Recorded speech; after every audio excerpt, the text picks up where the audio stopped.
Deməli, bu da bizim yeni texnologiya şey deməsin.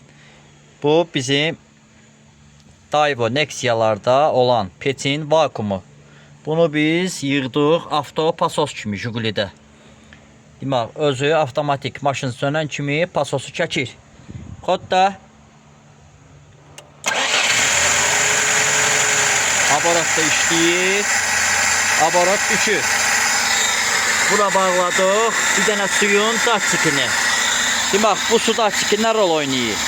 Maşın soyuq, tam soyuq olanda dərəcəni alınca maşın özü pasos çəkir, pasosda işləyir. Sonra maşın qızandan sonra burada relay işə düşür. Ondan sonra da başlayır tix aparatı işləməyə. Söndü.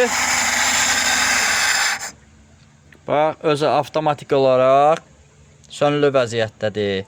Avto pasosu çəkir. İnjektorlarda kimi. Bir dənə bu datçikdir. Vakumdur. Bir dənə də relay. Xodda.